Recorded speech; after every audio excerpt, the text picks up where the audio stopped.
চল আমরা পার্টি থেকে ঘুরে আসি। কি রে রীতি, তোর পার্সেল আসে আর আসে না নাকি? না না, ওকে এমন শিক্ষা দিয়েছি না, ওর জীবনেও আসবে না। তুই যাই বলে তাই বল, তো শুধুমাত্র জিতালি কই ছেলেটার সাথে তোর বেইমানি করা ঠিক হয়নি। ওসব কথা বাদ দে তো, শাবনুরের কি ব্যাপার তাই বল। ওর জ্বর কি এখনো ভালো হয়নি? ভালো হবে না কেন, আজকে শাবনুরকে দেখতে আসবে। ছেলেটা বিশাল বড় লোক। তাই নাকি? হ্যাঁ রে। এই রীতি আয় আয়, আমার খুব ভালো লাগছে তোরা সবাই এসেছি। কি রে ছেলেপক্ষ নাচতে সেজে গুজে বসে আছিস যে? তোরা বস, আর কিছুক্ষণের মধ্যে চলে আসবে। আসো আসো বাপ বসো। এই তুই দাঁড়িয়ে রে, তাড়াতাড়ি খাবার পানির ব্যবস্থা কর। ভাই তাহলে বলেন, ছেলে পছন্দ তো? এরকম ছেলের সাথে আমার মেয়ের বিয়ে হয়েছে, এটাই আমার মেয়ের সৌভাগ্য।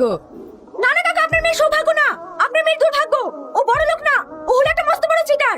আপনার মেয়েকে ছক করে বিয়ে করতে এসেছে। এই রীতি, তুই এসব কি বলছিস? তুই একে চিনিস? এ কে? এ হলো পিজিটি কোম্পানির মালিক। না আব্বা, তোমার ভুল হচ্ছে। ও কোনো কোম্পানির মালিক